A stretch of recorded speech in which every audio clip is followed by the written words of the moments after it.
Welcome back here to Morning After, everyone. Coming up on 10:15 on this Wednesday morning, and it's time for some entertainment news with Jay Cruz joining us live from his home studio this morning. Good morning to you, Jay Cruz. How are you? Good morning, CW. How's everything going? Everything's good over here. Let's talk about Matthew McConaughey.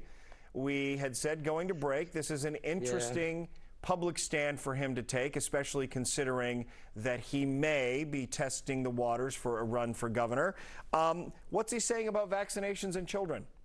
He's saying that he's against vaccine mandates for children. He will not get his 13, 11, 8-year-old vaccinated. Quote, he wants to find out more information. Now, him and his wife are vaxxed. Quote, I chose to do it, and he doesn't think it's a scam or a conspiracy, anything to do like that with the vaccines. He also said we all got to get off that narrative. All right. Now, you did bring up that he's running for governor, and when I came across the story, I did think it was the timing was kind of dead on. CDC has approved the Pfizer vaccine for children ages 5 to 11 last week, and lots of controversy behind it. A lot of medical professionals feel that there is little evidence to suggest vaccinating children is necessary.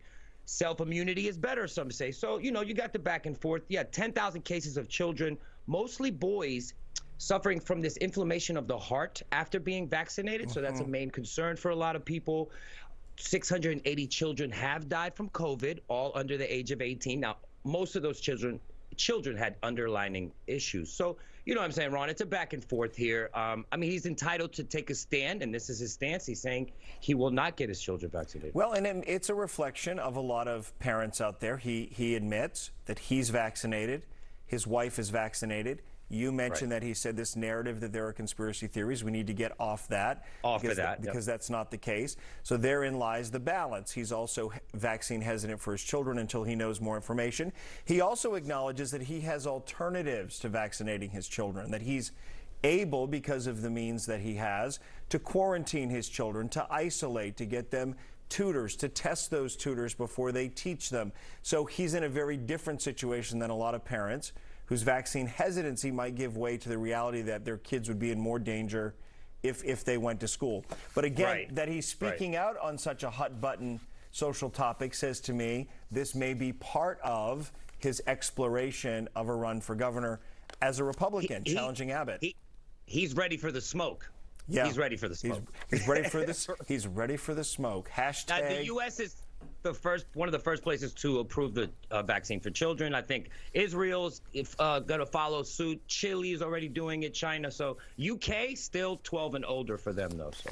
Speaking of ready for the smoke, I think we know where he stands on the legalization of recreational marijuana without even asking him. I think we know that. Right. All right, Will Smith. There's been a lot of news around Will Smith lately. Oh, my God. On a number of different fronts. Do you think that's because he's got a film and he's kind of out there, and so we're learning more about where he stands on various things?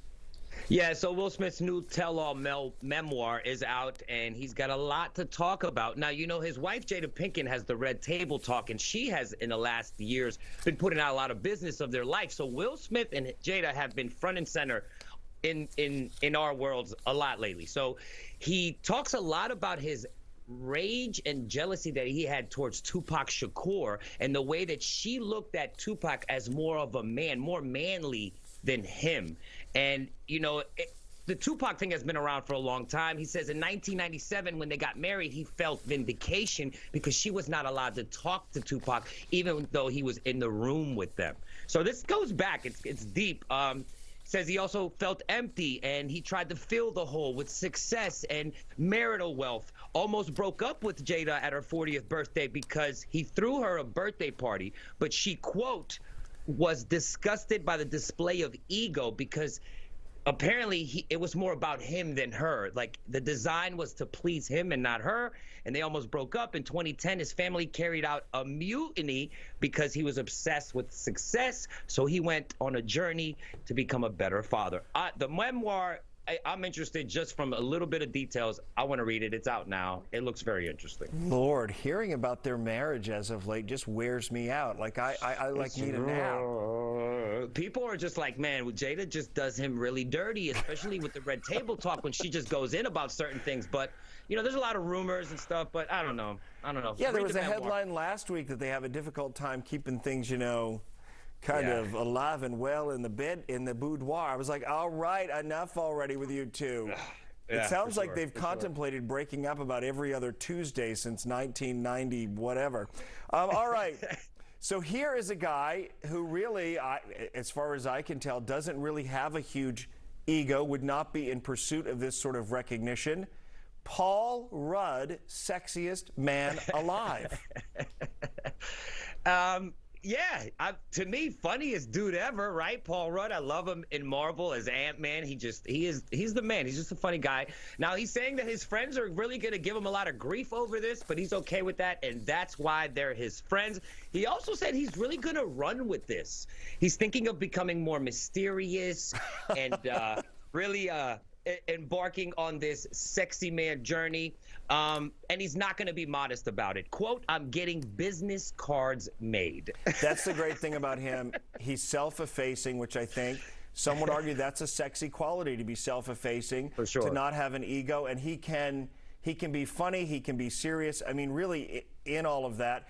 And he's also non-problematic. That may be why they were like, we got to put someone on the cover who's not going to like cause a firestorm. No skeletons in the closet. Yes. No skeletons in the closet, yeah. All right, Jay Cruz, good rundown there today. Thanks for joining us as always. Good to see you. And you can catch up with Jay Cruz, of course, jcruzonair.com. He's on Twitter. He's on Instagram. Did you learn anything else there about Will and Jada you'd like to take home to the family? I don't. I think we're like on different paths with like family values and things like that, which is fine. I respect their path. No entanglements going on over there. No. We'll be